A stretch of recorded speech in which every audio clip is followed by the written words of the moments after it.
welcome back to my YouTube channel. My name is Ndakira Kwakayofa for those that don't know, and for those that are returning, thank you for coming back. So today we're gonna do a story time of life in the children's home. Yes. I lived in the children's home at the Namibian children's home in Eros for 17 years. Yeah, 17 years.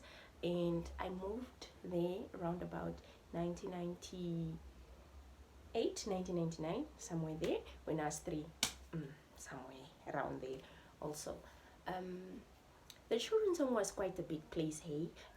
We were 90 kids or more, 100 and less than 102.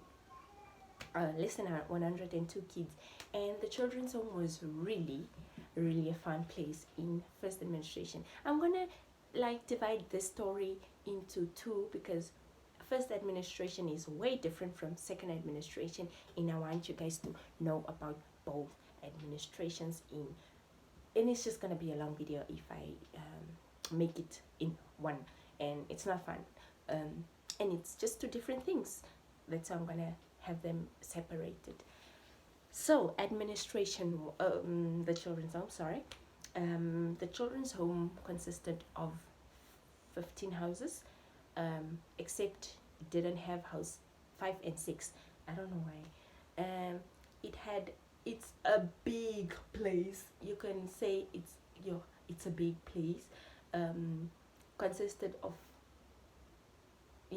15 houses minus 2, which 13 houses. But from house 1, 2, 3, 4, 7, 8, 9, 10, 11, 12, 13, 14, and 15.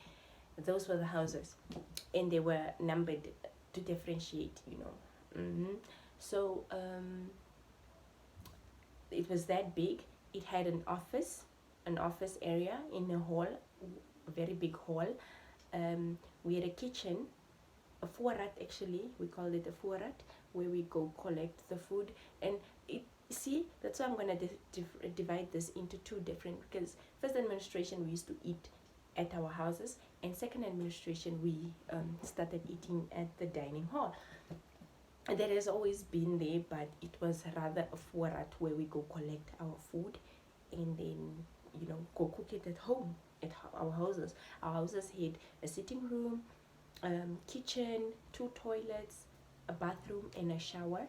And then it had 5 rooms. Our side, it had 8 rooms initially, but the 3 rooms are for your house mother and her family, and the 5 rooms are for us. It had a sitting room. The house mother's house had a sitting room just like a normal house. Sitting room, bathroom, shower, and 3 rooms with a living room and a dining room, and then the kitchen, and then the hanging, a drooghoek we called it. And then our side of the house had the same things: sitting room, a living room, dining room, a kitchen, and then the 5 rooms, and then a washing room where we do laundry and stuff. And then it had 2 bathrooms. No, it had 3 toilets and 1 bathroom and 2 showers. So that was the children's home house setup. And so these houses, we were 9, 10, around about 9 or 10 in a house, and 9 or 10 in the house. Some houses had more kids, some houses had less kids. And then our house mothers were from different ethnic groups and different cultures, and they were just people, random people, from all over the world. We had whites and blacks, coloreds, and we basically had all of them, many of them, almost. So in my house personally, in the house where I actually got shifted a lot, because I started living, when I first came into the children's home, I lived at house 9. I had a bamboo house mother, and then I moved to house 12, 11. I also had a bamboo house mother, and then I moved to house 12, where I had a colored house mother, and then I moved to house 3. She's bamboo, yeah, but yeah, Herero, bamboo Herero. So yeah, all these house mothers have their strengths and weaknesses when coming to dealing with kids. But it was really good because when they had a weakness, you could report it and something is done about it. This is first administration. You could report it and something is done about it. Because the heads principal were white, like pure white.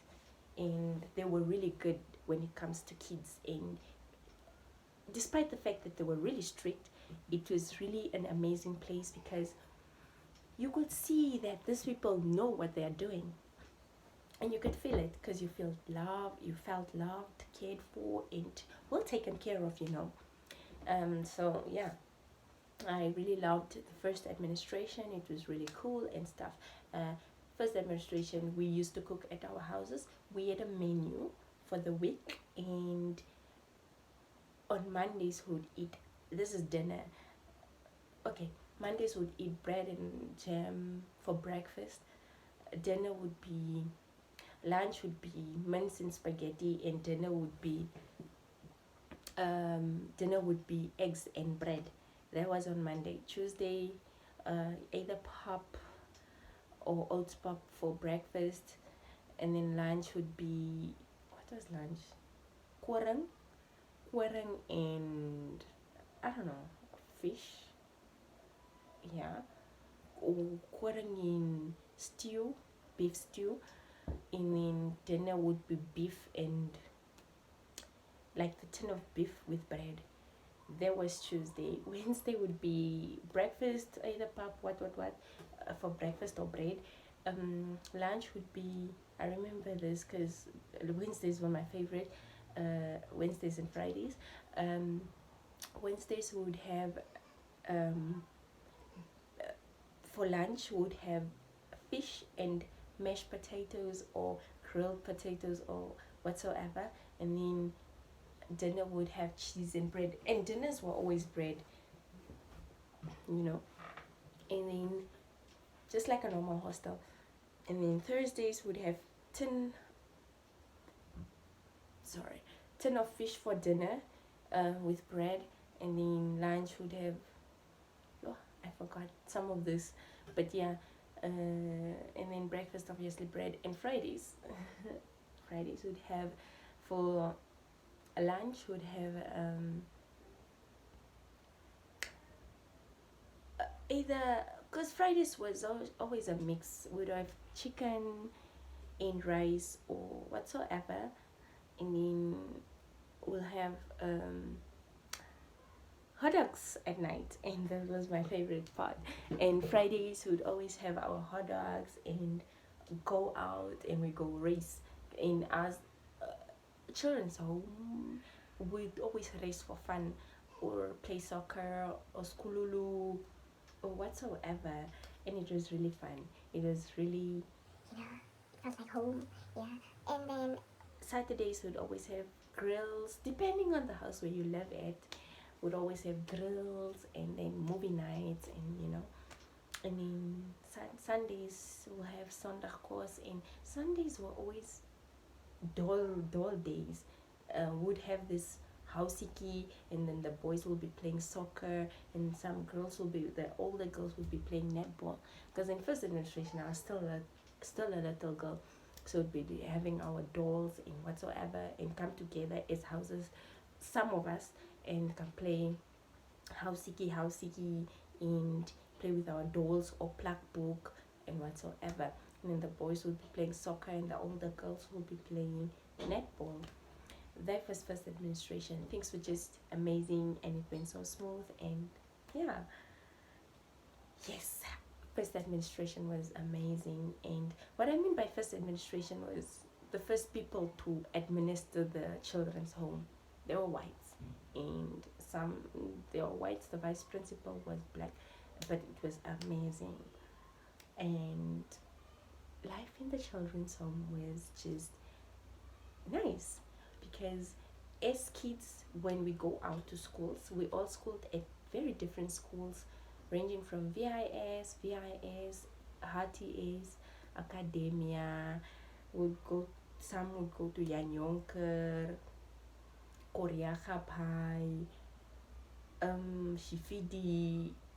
Like we schooled all over, and would have buses that would take us to school.